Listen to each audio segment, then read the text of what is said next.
நாங்கள் ஈரானை இலக்கு வைத்து மீண்டும் தாக்குதல்களை மேற்கொள்வோம் என உத்தியோகபூர்வமாக அறிவித்த அமெரிக்க துணை ஜனாதிபதி ஜே.டி. வான்ஸும் ஈரான் மற்றும் அமெரிக்காவினுடைய அடுத்த கட்ட தயார்படுத்தல்களும் சிக்கல்களும், குர்திஸ்தான் எல்லை பிரதேசத்திலே தொடரும் மோதல்களும், ஈரானிய தரைப்படையின் தொடர்ச்சியான உச்ச தாக்குதல்களும், ஹெர்முஸ் ஜலசந்தி பிரதேசம் தொடர்பாக ஓமான் மற்றும் ஈரான் எடுத்திருக்கக்கூடிய முடிவுகளும், அடுத்த கட்ட நகர்வுகளும், இஸ்ரேலிய ஆக்கிரமிப்பிடமிருந்து மறைமுகமாக ஆயுதங்களை கொள்வனவு செய்யும் அடிமை சவுதி அரேபியாவும் கத்தாரும், தெற்கு லெபனான் பிரதேசங்களுக்குள்ளே நுழைந்த நெட்டன்யாகுவும் இஸ்ரேலிய ஆக்கிரமிப்பு பாதுகாப்பு அமைச்சரும் நடைபெற்று வரக்கூடிய மோதல்களும், யமன் ஹவுதி இராணுவத்தின் அறிவிப்புகளும், காசா தொடர்பான இஸ்ரேலிய ஆக்கிரமிப்பின் அறிவிப்புகளும்.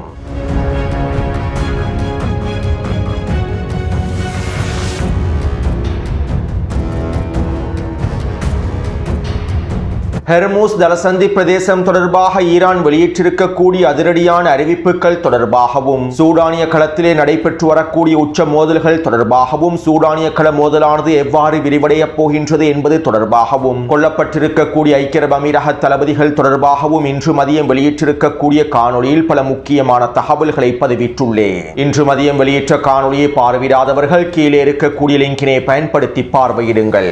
இதன் மூலமாக சூடானிய களம் தொடர்பாகவும் ஈரானின் அறிவிப்புகள் தொடர்பாகவும் பல முக்கியமான தகவல்களை உங்களுக்கு தெளிவாக புரிந்து கொள்ள முடியும். இதனால் குறித்த காணொலியை பார்வையிட்டதற்கு பின்பு இந்த காணொலியை பார்வையிடுங்கள். வெஸ்ட் பேங்க் பிரதேசத்திலே இஸ்ரேலிய ஆக்கிரமிப்பு அதிகளவான சட்டவிரோத யூத குடியேற்றங்களை அமைத்து வருகின்றது. கடந்த 3 வருடங்களுக்குள்ளே மாத்திரம் வெஸ்ட் பேங்கினுடைய பல பகுதிகளில் இஸ்ரேலிய ஆக்கிரமிப்பு அதனுடைய சட்டவிரோத குடியேற்றங்களை அமைத்துள்ளது. கிட்டத்தட்ட 1,00,000க்கும் அதிகமான பலஸ்தீனிய மக்களுடைய நிலங்களையும் சொத்துக்களையும் சூறையாடிய இந்த குடியேற்றங்களையும் அமைத்துள்ளது.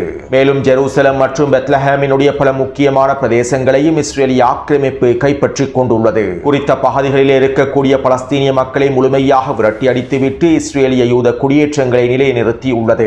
இதன் அடுத்த கட்டமாக தற்போது இஸ்ரேலிய ஆக்கிரமிப்பினுடைய நிதி அமைச்சர் ஸ்மோட்ரிச் வடக்கு காசாவினுடைய கிழக்கு பிரதேசத்திலே யூத குடியேற்றங்களை அமைப்பதற்கான முன்மொழிவு ஒன்றை முன்வைத்துள்ளார். காசாவினுடைய 70% மஞ்சள் பிரதேசங்களை இஸ்ரேலிய ஆக்கிரமிப்பு கட்டுப்படுத்துகின்றது.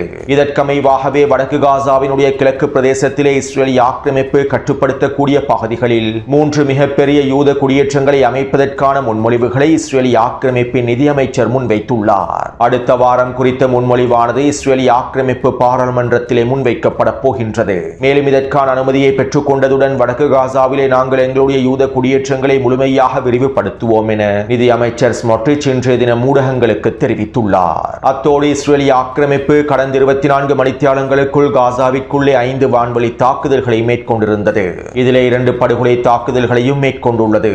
ரஃபா பிரதேசத்தில் இருக்கக்கூடிய யப்னா படைப்பிரிவினுடைய தளபதியை இலக்கு வைத்து படுகொலை தாக்குதலை மேற்கொண்டிருந்தது. இந்த தாக்குதலிலே குறித்த தளபதி படுகொலை செய்யப்பட்டிருப்பதாக தெரிவிக்கப்படுகின்றது. பலஸ்தீனிய போராளிகள் அடுத்த கட்ட தாக்குதல்களை ஆரம்பிப்பதற்கு தேவையான அனைத்து விதமான வேலை திட்டங்களையும் தயார்படுத்தல்களையும் மேற்கொண்டு வருவதன் விளைவாகவே தற்போது இஸ்ரேலிய ஆக்கிரமிப்பு படுகொலை தாக்குதல்களையும் அதிகப்படுத்தியுள்ளது. அதே நேரம் பலஸ்தீனிய போராளிகள் காசாவுக்குள்ளே இருக்கக்கூடிய உளவாளிகளையும் கொள்ளை கும்பல்களையும் ஆயுத குழுக்களையும் தொடர்ச்சியாக அளித்து வருகின்றார்கள். கடந்த 24 மணித்தியாலங்களுக்குள் கான்யூனிஸினுடைய கிழக்கு பிரதேசத்திலும் வடக்கு காசாவிலும் 2 தாக்குதல்களை மேற்கொண்டுள்ளார்கள். இந்த தாக்குதலிலே கொள்ளை கும்பலை சேர்ந்த முக்கியமான 2 புள்ளிகள் அளிக்கப்பட்டிருப்பதாக தெரிவிக்கப்படுகின்றது. மேலும் ஹமாஸ் கட்டுப்படுத்தக்கூடிய காசாவின் பிரதேசங்களுக்குள்ளே நிர்வாக அலகுகளை விரிவுபடுத்துவதற்கான வேலை திட்டங்களையும் பலஸ்தீனிய போராளிகள் மேற்கொண்டு வருவதாக தெரிவிக்கப்படுகின்றது. அதே நேரம் ஹமாஸினுடைய பிரதிநிதிகள் தற்போது எகிப்திலே பேச்சுவார்த்தைகளை மேற்கொண்டு வருகின்றார்கள். குறித்த பேச்சுவார்த்தைகள் தொடர்பாக நேற்றைய காணொலியில் தெளிவாக குறிப்பிட்டுள்ளேன். மேலும் இந்த பேச்சுவார்த்தைகள் மூலமாக எந்த விதமான பயனும் கிடைக்கப் போவதில்லை என்பதே யதார்த்தமான உண்மையாகும். அடுத்து யமனினுடைய களத்திலே பதற்ற நிலைமையானது அடுத்த கட்டத்தை நோக்கி நகர்ந்து கொண்டிருக்கின்றது. மேலும் யமன் ஹவுதி இராணுவத்தினுடைய தயார்படுத்தல்களும் உச்சகட்டத்தை நோக்கி நகர்ந்து கொண்டிருக்கின்றது.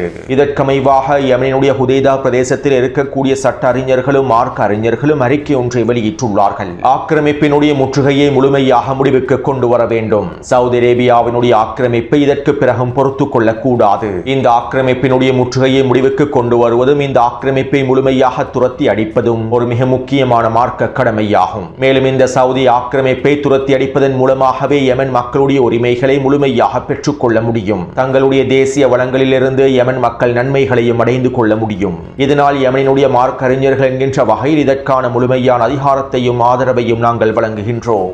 இந்த ஆக்கிரமிப்பை துரத்தி அடிப்பதற்கு அனைவரும் இந்த போரிலே முழுமையாக களமிறங்க வேண்டும். மேலும் இந்த போருக்கான தயார்படுத்தல்களையும் நாங்கள் உறுதிப்படுத்துகின்றோம் என உதைதா பிரதேசத்தில் இருக்கக்கூடிய சட்ட அறிஞர்களும் மார்க்க அறிஞர்களும் அறிக்கையில் தெரிவித்துள்ளார்கள். அதாவது சவுதி அரேபிய ஆக்கிரமிப்புக்கு எதிரான அடுத்த கட்ட போருக்கு யமனிலே இருக்கக்கூடிய மார்க்க அறிஞர்கள் முழுமையான ஆதரவையும் அதிகாரத்தையும் வழங்கியுள்ளார்கள். மேலும் குறித்த போரிலே அனைவரும் கலந்து கொள்ள வேண்டும் என்கின்ற உத்தரவுகளையும் பிறப்பித்துள்ளார்கள். இதைத் தொடர்ந்து யமன் அன்சாருல்லாவின் ஊடக ஆணையத்தினுடைய தலைவர் இவ்வாறு தெரிவித்துள்ளார். யமனுக்குள்ளே நடைபெற்று வரக்கூடிய சவுதி மற்றும் அமெரிக்காவினுடைய நாசகார வேலை திட்டங்களுக்கும் நாங்கள் முடிவுரையை எழுதப் போகின்றோம். யமனுக்குள்ளே ஆக்கிரமிப்பை தொடர்வதற்கும் யமன் மக்களுக்கு எதிரான கொடூரங்களை தொடர்ச்சியாக மேற்கொள்வதற்கும் சவுதி அரேபியாவினுடைய தலைமைகளே நிதி உதவிகளை வழங்குகின்றார்கள். மேலும் சவுதி ஆக்கிரமிப்பினுடைய பங்கை அனைத்து யமன் மக்களும் புரிந்து கொண்டுள்ளார்கள். இதனால் யமன் மக்கள் ஒரு பொழுதும் சும்மா இருக்கப் போவதில்லை. இறைவனின் உதவியோடு சவுதி ஆக்கிரமிப்புக்கு பதிலடிகளை வழங்குவதற்கான காலமும் நேரமும் வந்துவிட்டது. இதற்கு பிறகு யுத்த நிறுத்த ஒப்பந்தங்களை கடைபிடிப்பதில் எந்த விதமான பயனும் இல்லை. இந்த ஆக்கிரமிப்பை முழுமையாக முடிவுக்கு கொண்டு வருவதன் மூலமாகவும் சவுதி அரேபிய ஆக்கிரமிப்பின் தலைமைகளை முழுமையாக துரத்தி அடிப்பதன் மூலமாகவுமே யமன் மக்களுடைய உரிமைகளை முழுமையாக மீட்டெடுக்க முடியும் என யமன் அன்சாருல்லாவினுடைய ஊடக ஆணையத்தின் தலைவர் தெரிவித்துள்ளார். அதாவது 2014ஆம் ஆண்டு யமனுக்குள்ளே ஆரம்பிக்கப்பட்ட உள்நாட்டு போரானது 2022ஆம் ஆண்டு ஒப்பந்தத்தின் மூலமாக இடைநிறுத்தப்பட்டது. ஓமானினுடைய தலைமையில் பேச்சுவார்த்தைகள் மேற்கொள்ளப்பட்டு தற்காலிக யுத்த நிறுத்தம் ஏற்படுத்தப்பட்டது. மேலும் அல்-அக்ஸா வெள்ளப்போர் ஆரம்பிக்கப்பட்டதனால் யமன் ஹவுதி இராணுவத்தினரும் அடிமை சவுதி அரேபியாவுக்கு எதிரான தாக்குதல்களை பெரிதாக மேற்கொள்ளவில்லை. இருப்பினும் சவுதி அரேபியா யமனுக்கு எதிரான முற்றுகையை தொடர்ச்சியாக மேற்கொண்டு வருகின்றது. நேற்றைய காணொளியிலும் இவை தொடர்பாக தெளிவாக குறிப்பிட்டிருந்தேன். எனவே இந்த முற்றுகையை முடிவுக்கு கொண்டு வருவதற்கான விரிவான போரை ஆரம்பிப்பதற்கான தயார்படுத்தல்களையே யமன் ஹவுதி இராணுவத்தினர் முழுமையாக முடித்துள்ளார்கள். மேலும் யமனினுடைய தெற்கு பிரதேசத்திலே யமன் ஹவுதி இராணுவத்திற்கும் முன்னாள் ஐக்கிய அரபு அமீரக கூட்டுப்படைகளுக்கும் இடையிலே மோதல்களும் தொடர்ச்சியாக நடைபெற்று வருகின்றன. அத்தோடு இந்த வார இறுதியில் அல்லது அடுத்த வாரத்தில் சவுதி அரேபியாவின் கூட்டுப்படைகளுக்கு எதிராக யமன் ஹவுதி இராணுவத்தினர் உச்சக்கட்ட தரைவழி தாக்குதல்களை ஆரம்பித்து விடுவார்கள் என்றும் தெரிவிக்கப்படுகின்றது. அடுத்து நெட்டன்யாஹூ தெற்கு லெபனானினுடைய எல்லை பிரதேசங்களுக்கு விஜயம் செய்திருந்தார். இஸ்ரேலிய ஆக்கிரமிப்பு பாதுகாப்பு அமைச்சரோடும் இஸ்ரேலிய ஆக்கிரமிப்பின் வடக்கு படைப்பிரிவினுடைய தளபதியோடுமே நெட்டன்யாஹூ விஜயம் செய்திருந்தார். லெபனானுக்கும் இஸ்ரேலிய ஆக்கிரமிப்புக்கும் இடையிலான நேரடியான ஒப்பந்தத்தின் விளைவாக தெற்கு லெபனான் பிரதேசத்தில் இஸ்ரேலிய ஆக்கிரமிப்பு முழுமையாக நிலைத்துள்ளது. இதைத் தொடர்ந்து இந்த வெற்றியை உறுதிப்படுத்தும் நோக்கத்தோடு நெட்டன்யாஹூ தெற்கு லெபனானுடைய பிரதேசங்களுக்கு விஜயம் செய்திருந்தார். மேலும் குறித்த விஜயத்தின் போது நெட்டன்யாஹூ விசேட உரையொன்றையும் முன்வைத்திருந்தார். நாங்கள் பிரபஞ்சத்தின் முடிவை நோக்கி இராணுவ நடவடிக்கைகளை சிறப்பாக மேற்கொண்டு வருகின்றோம். தற்போது தெற்கு லெபனான் பிரதேசத்திலே ஈரானிய கூட்டணியான ஹிஸ்புல்லாவை கலைக்கக்கூடிய வேலை திட்டங்களை ஆரம்பித்துள்ளோம். தெற்கு லெபனான் பிரதேசத்திலே நாங்கள் கைப்பற்றிருக்கக்கூடிய பகுதிகளை இடையக மண்டலமாக பஃபர் ஜோன் பிரதேசமாக மாற்றுவதற்கான வேலை திட்டங்களை எங்களுடைய இராணுவத்தினர் மேற்கொண்டு வருகின்றார்கள். ஹிஸ்புல்லாவை முழுமையாக நிராயுதபாணியாக்குவதற்கான முழுமையான ஆதரவை நாங்கள் லெபனானிய அரசாங்கத்திற்கும் அரச இராணுவத்திற்கும் வழங்கப் போகின்றோம். அவர்கள் இந்த வேலையை சரியாக செய்யாவிட்டால் நாங்கள் ஒட்டுமொத்த தெற்கு லெபனான் பிரதேசத்தையும் கைப்பற்றி ஹிஸ்புல்லாவை முடிவுக்கு கொண்டு வருவோம். ஆயுதம் ஏந்தக்கூடிய ஹிஸ்புல்லா இங்கிருந்து கொண்டு எங்களை அச்சுறுத்தும் வரையில் நாங்களும் இங்கு தான் இருப்போம். லெபனானை விற்று ஒரு பொழுதும் வெளியேற மாட்டோம். மேலும் ஹிஸ்புல்லாவுக்கு எதிரான அடுத்த கட்ட தாக்குதல்களை மேற்கொள்வதற்கு நான் இஸ்ரேலிய இராணுவத்திற்கு உத்தரவிட்டுள்ளேன். ஹிஸ்புல்லாவினுடைய முக்கியமான தலைமைகளையும் நாங்கள் முழுமையாக அளிக்கப் போகின்றோம் என நெட்டன்யாஹூ தெரிவித்துள்ளார்.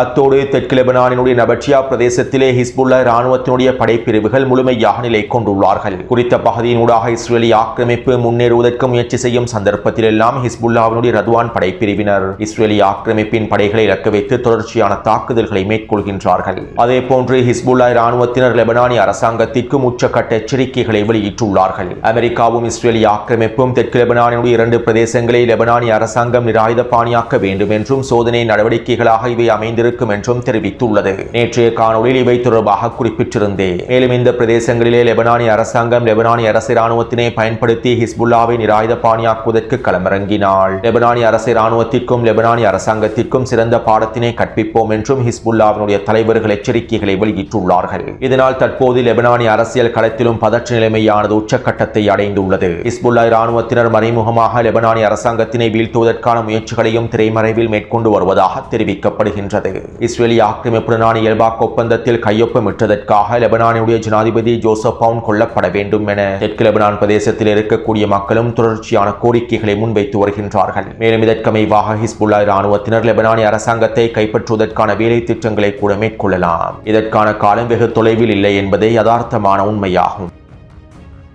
அடுத்து அடிமை சவுதி அரேபியாவுக்கும் அடிமை கத்தாருக்கும் இஸ்ரேலிய ஆக்கிரமிப்பு ஆயுதங்களை விற்பனை செய்திருப்பதற்கான சில ஆதாரங்களும் தகவல்களும் கசிவடைந்துள்ளன.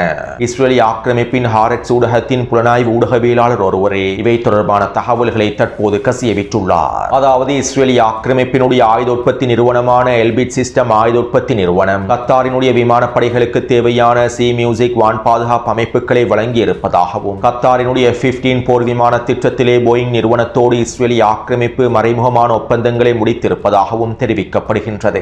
அமெரிக்காவுக்கும் கத்தாருக்கும் இடையிலே நடைபெற்றிருக்கக்கூடிய F-15 போர் விமானங்களுடைய ஒப்பந்தத்தில் துணை ஒப்பந்தமாக இஸ்ரேலிய ஆக்கிரமிப்பு சில ஒப்பந்தங்களை முடித்துள்ளது. இதற்கமைவாக குறித்த போர் விமானத்திற்கு தேவையான பல உதிரி பாகங்களையும் விமானிகளுடைய உடைகள் மற்றும் ஹெல்மெட்டுகள் என அனைத்தையும் இஸ்ரேலிய ஆக்கிரமிப்பே கத்தாருக்கு வழங்கியுள்ளது. அத்தோடு இவற்றுக்கு மேலதிகமாக நெட்டன்யாஹூ கத்தாருடனான $100 மில்லியன் ஆயுத ஒப்பந்தத்தையும் மறைமுகமாக முடித்திருப்பதாக தெரிவிக்கப்படுகின்றது. இவை அனைத்தும் உத்தியோகபூர்வமாக அதிகாரப்பூர்வமாக அறிவிக்கப்பட்டு முடிக்கப்பட்ட ஒப்பந்தங்கள் அல்ல. ரகசியமான முறையில் இஸ்ரேலிய ஆக்கிரமிப்பினுடைய ஆயுத உற்பத்தி நிறுவனங்களுக்கும் கத்தார் மற்றும் சவுதி அரேபிய ஆயுத உற்பத்தி நிறுவனங்களுக்கும் இடையிலேயே முடிக்கப்பட்டுள்ளன. கத்தாரை போன்றே சவுதி அரேபியாவும் வான்படைகளுக்கு தேவையான பல உதிரி பாகங்களையும் $400 மில்லியன் பெறுமதி அளவிலான ஆயுத ஒப்பந்தங்களையும் மறைமுகமாக முடித்திருப்பதாக தெரிவிக்கப்படுகின்றது. மேலும் இந்த ஒப்பந்தங்களை முடிப்பதற்கு இடைத்தரகராக ஐக்கிய அரபு அமீரகமே செயற்பட்டுள்ளது.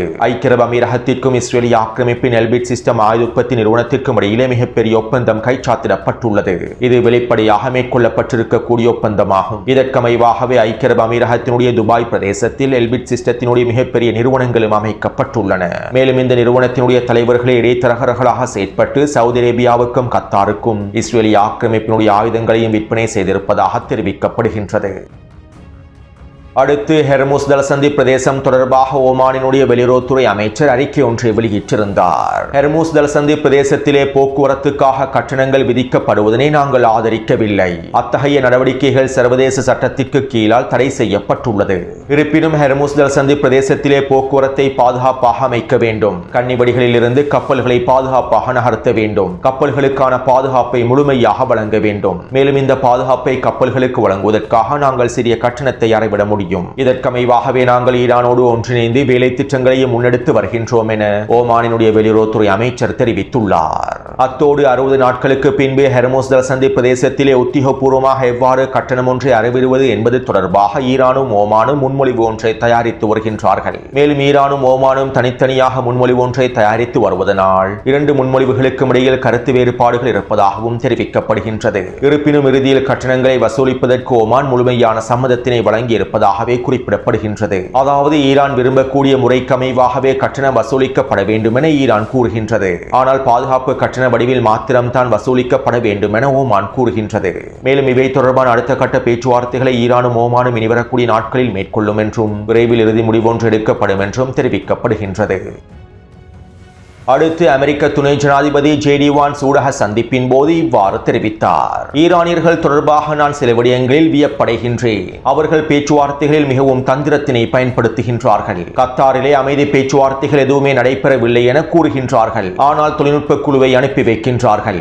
உண்மையில் இது எனக்கு புரியாத பாரசீக பேச்சுவார்த்தை தந்திரம் என்றே கூற வேண்டும். ஈரானியர்கள் இவ்வாறு தான் அவர்களுடைய உத்திகளை பயன்படுத்துகின்றார்கள். அவர்களுடைய கருத்துக்களை திணிக்கின்றார்கள். அத்தோடு சில மாதங்களுக்கு முன்பு இல்லாத வகையில் தற்போது லெபனானும் இஸ்ரேலும் பேச்சுவார்த்தைகளை மேற்கொண்டு சிறப்பான முடிவுகளை எடுத்துள்ளார்கள். லெபனானுக்கும் இஸ்ரேலுக்கும் இடையிலான பரந்தளவிலான உறவுகள் வலுப்படுத்தப்பட்டு வருகின்றன. இது பிராந்தியத்தில் ஏற்பட்டிருக்கக்கூடிய ஒரு சிறப்பான விடயமாகும். எனவே தற்போது நிலைமைகள் நிச்சயமாக மாறிவிட்டன. ஆனால் இந்த மாற்றம் நீடிக்குமா என்பது மிகப்பெரிய கேள்விக்குறியே. ஈரான் அணுவாயுதத்தினை பெற்றுக்கொள்ளாது என்பதற்கான உத்தியோகபூர்வமான முடிவுகளையே நாங்கள் எதிர்பார்க்கின்றோம். இதற்கான சரியான விளைவுகளை ஈரான் மேற்கொள்ள வேண்டும். மேலும் எங்களுக்கு ஈரானோடு நீண்டகால ஒப்பந்தத்தை முடிக்க முடியும். ஆனால் அதற்கு ஈரானியர்கள் அவர்களுடைய நடத்தைகளில் மாற்றத்தை ஏற்படுத்த வேண்டும். அவர்கள் எங்களுடைய சில நிபந்தனைகளை முழுமையாக ஏற்றுக்கொள்ள வேண்டும். அத்தோடு நாங்கள் தற்போதைய சூழ்நிலையில் ஏற்பட்டிருக்கக்கூடிய வெற்றிகளை பயன்படுத்திக் கொண்டு மீண்டும் தேவைப்பட்டால் ஜனாதிபதி ஈரானுக்கு எதிரான தாக்குதல்களையும் மேற்கொள்வார். அதாவது 2 வழிமுறைகள் எங்களுக்கு இருக்கின்றன.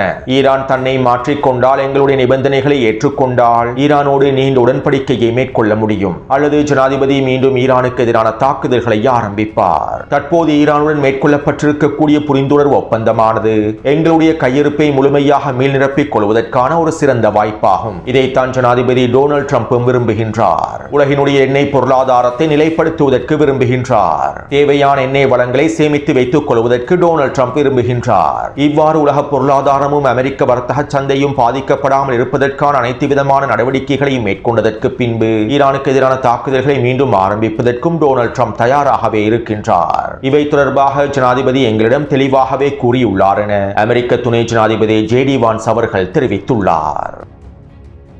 ஈரானுக்கும் அமெரிக்காவுக்கும் இடையிலான புரிந்துணர்வு ஒப்பந்தம் கைச்சாத்திடப்பட்ட தினத்திலேயே இவை தொடர்பான தகவல்களை நான் தெளிவாக உங்களுக்கு கூறியிருந்தேன். இந்த புரிந்துணர்வு ஒப்பந்தத்தின் மூலமாக அமெரிக்கா எவ்வாறு காய் நகர்த்தல்களை மேற்கொள்வதற்கு திட்டமிடுகின்றது என்பதனை தெளிவாக கூறியிருந்தேன். தற்போதைய நிலைமையில் உலக பொருளாதாரத்தை சீர்படுத்த வேண்டும். அப்போது தான் எண்ணெய் விலையானது பாரிய அளவில் குறைவடையும். அமெரிக்காவுக்குள்ள எண்ணெய் விலையை குறைக்காமல் அடுத்த கட்ட தேர்தலில் டொனால்ட் ட்ரம்பினால் வெற்றி பெற முடியாது. மேலும் தேர்தல் முடியும் வரை இருக்கக்கூடிய காலத்தை பயன்படுத்தி அடுத்த கட்ட தயாரிப்புகளையும் முழுமையாக மேற்கொண்டு விட முடியும். இதற்கு பிறகு ஈரானுக்கு எதிரான தாக்குதல்களை மீண்டும் ஆரம்பிப்பதே டொனால்ட் ட்ரம்ப் மற்றும் நெட்டன்யாஹுவினுடைய திட்டங்களாகும். தற்போது இதைத்தான் ஜேடி வான்ஸ் ஊடக நேர்காணலின் போது புலம்பியுள்ளார். ஜேடி வான்ஸினுடைய இந்த கருத்துக்கள் அவர்களுடைய உண்மையான திட்டத்தினை வெளிப்படுத்திவிட்டது. உண்மையில் ஜேடி வான்ஸ் வேண்டுமென்று இந்த கருத்துக்களை வெளியிடவில்லை. வாய் தவறி உண்மையான திட்டத்தினை அவர் புலம்பிவிட்டார். அத்தோடு இதனால் தான் குறித்த புரிந்துணர்வு ஒப்பந்தம் தொடர்பாக ஈரானிய உச்ச தலைவரும் ஈரானிய உச்ச தேசிய பாதுகாப்பு சபையில் இருக்கக்கூடிய அதிகளவான உறுப்பினர்களும் விமர்சனங்களை முன்வைத்திருந்தார்கள். ஈரானிய களத்திலே குறித்த புரிந்துணர்வு ஒப்பந்தத்திற்கு எதிராக அதிகளவான விமர்சனங்களும் இதனால் தான் முன்வைக்கப்பட்டிருந்தன. குறித்த புரிந்துணர்வு ஒப்பந்தத்தின் மூலமாக அமெரிக்கா எதனை நாடுகின்றது என்பது அவர்களுக்கு நன்றாகவே தெரியும். இதன் விளைவாகத்தான் ஈரானிய உச்ச தலைவரும் குறித்த புரிந்துணர்வு ஒப்பந்தத்திற்கு முழுமையான சம்மதத்தினை வழங்கவில்லை. மசூத் பெஸஷ்கியானுடைய அரசாங்கம் முழுமையான பொறுப்பை ஏற்றதன் விளைவாகவே ஈரானினுடைய உச்ச தலைவர் குறித்த புரிந்துணர்வு ஒப்பந்தத்திற்கான சம்மதத்தினை வழங்கியிருந்தார். மேலும் இவை தொடர்பான தகவல்களை 2 வாரங்களுக்கு முன்பு நான் வெளியிடும் சந்தர்ப்பத்தில் அதிகமானோர் புரிந்து கொள்ளவில்லை. உண்மையில் குறித்த புரிந்துணர்வு ஒப்பந்தத்திலே சாதகமான விளைவுகள் மாத்திரமல்ல, பல பாதகமான விளைவுகளும் இருக்கின்றது என்பதனை நாங்கள் தெளிவாக புரிந்து கொள்ள வேண்டும். கண்மூடித்தனமாக ஒப்பந்தங்களை கொண்டாடுவது உலக அரசியலில் தெளிவின்மையை தெளிவாக உறுதிப்படுத்தும். அத்தோடு அமெரிக்காவினுடைய இந்த சூழ்ச்சி திட்டங்களை முடிவுக்கு கொண்டு வர வேண்டுமாக இருந்தால் ஈரான் அமெரிக்க தேர்தல் களம் முடியும் வரை காத்திருக்காமல் 60 நாட்களுக்கு பின்பே போரை ஆரம்பிக்க வேண்டும். அமெரிக்கா அனைத்து விதமான தயார்படுத்தல்களையும் மேற்கொண்டு விட்டு போருக்கு தேவையான அனைத்து விதமான எண்ணெய்களையும் களஞ்சியப்படுத்திவிட்டு ஈரானுக்கு எதிரான புதிய தந்திரத்தோடு தாக்குதல்களை மேற்கொள்வதற்கே திட்டமிட்டுள்ளது. இதனால் அமெரிக்காவினுடைய செயற்பாடுகளுக்கு அமைவாக போர்க்களத்தை நகர்த்துவதற்கான வாய்ப்பை ஒரு பொழுதும் வழங்கிவிடவே கூடாது. இதனால் தான் ஈரானிய உச்ச தலைவர் பேச்சுவார்த்தைகள் 60 நாட்களுக்குள் தீர்வாக வேண்டும் என்றும், இல்லாவிட்டால் நாங்கள் முழுமையாக போருக்கு திரும்ப வேண்டும் என்றும் உறுதியாக இருக்கின்றார். நேற்றைய காணொலியிலும் ஈரானிய உச்ச தலைவருடைய நிலைப்பாடு தொடர்பாக குறிப்பிட்டிருந்தேன். 60 நாட்களுக்குள்ளே இறுதிக்கட்ட பேச்சுவார்த்தைகள் முடிவு செய்யப்படாவிட்டால் ஈரான் ஹெர்முஸ் ஜலசந்தி பிரதேசத்தை முழுமையாக இழுத்து மூடிவிட வேண்டும். 60 நாட்களுக்கு பிறகு ஹெர்முஸ் ஜலசந்தி பிரதேசத்தினை முழுமையாக இழுத்து மூடினால் அமெரிக்கா தானாகவே யுத்த களத்திற்கு வந்துவிடும். அமெரிக்க தேர்தலுக்கு முன்பே அமெரிக்கா யுத்த களத்தில் முழுமையாக களமிறங்க வேண்டிய சூழ்நிலை ஏற்பட்டுவிடும். எனவே தற்போதும் ஈரானுக்கு இருக்கக்கூடிய மிக முக்கியமான புள்ளியாக ஹெர்முஸ் ஜலசந்தி பிரதேசமே காணப்படுகின்றது.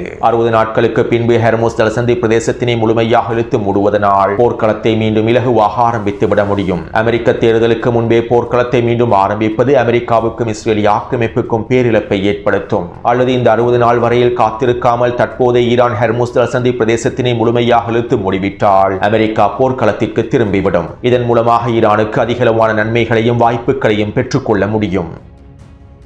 போருக்கு தேவையான அதிகளவான எரிபொருளையும் எண்ணெயும் அமெரிக்கா முழுமையாக களஞ்சியப்படுத்தியதற்கு பின்பு போர்க்களத்தை ஆரம்பித்தால் அமெரிக்கா பல மாதங்களுக்கு நின்று பிடிப்பதற்கான வேலை திட்டங்களையே மேற்கொள்ளும். இதனால் போர்க்களமானது ஈரானுக்கு சாதகமானதாக அமைந்திருக்காது. அத்தோடு இங்கிருக்கக்கூடிய இன்னும் ஒரு மிக முக்கியமான சிக்கலே மசூத் பெஸஷ்கியானினுடைய அரசாங்கம் தான். அடுத்த கட்ட போருக்கு முன்பு மசூத் பெஸஷ்கியானினுடைய அரசாங்கத்தை முழுமையாக கட்டுப்படுத்தக்கூடிய வேலை திட்டங்களை ஈரானிய உச்ச தலைவருடைய நிர்வாகம் மேற்கொண்டு விட வேண்டும். கடந்த 40 நாள் போரின் போது மசூத் பெஸஷ்கியானை அடிமை அரபுகளுக்கு எதிரான தாக்குதல்களுடைய வீரியத்தை குறைப்பதற்கான அழுத்தங்களை வழங்கியிருந்தார். ஐக்கிய அரபு அமீரகத்தில் இருக்கக்கூடிய பல விடுதிகளை இலக்கு வைத்து தாக்குதல்களை மேற்கொள்ளும் சந்தர்ப்பத்தில் இந்த தாக்குதல்களை மேற்கொள்ள வேண்டாம் என்றும் அமெரிக்க தளங்களை மாத்திரம்தான் நாங்கள் தாக்க வேண்டும் என்றும் மசூத் பெதஷ்கியான் தெரிவித்திருந்தார். மேலும் அண்டை நாடுகளோடு உறவுகளை வலுப்படுத்த வேண்டும் என்றும் அழுத்தங்களை வழங்கியிருந்தார். இதனால் தான் 40 நாள் போரிலே இந்த அடிமை அரபுகளுக்கு சரியான பாடத்தையும் கற்பிக்க முடியவில்லை. ஆனால் இந்த தடவை ஈரான் இந்த வாய்ப்பை தவறவிடக் கூடாது.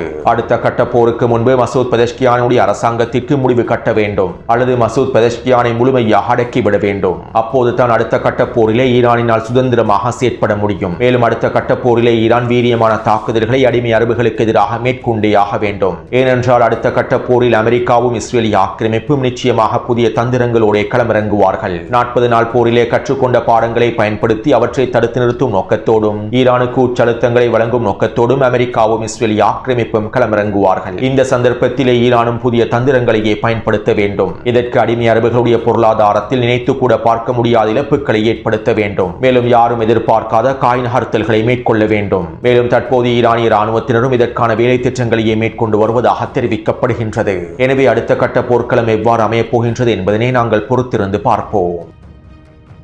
அத்தோடு ஈரான் குர்திஸ்தான் எல்லை பிரதேசத்திலே மோதல்கள் தொடர்ச்சியாக நடைபெற்று வருகின்றன.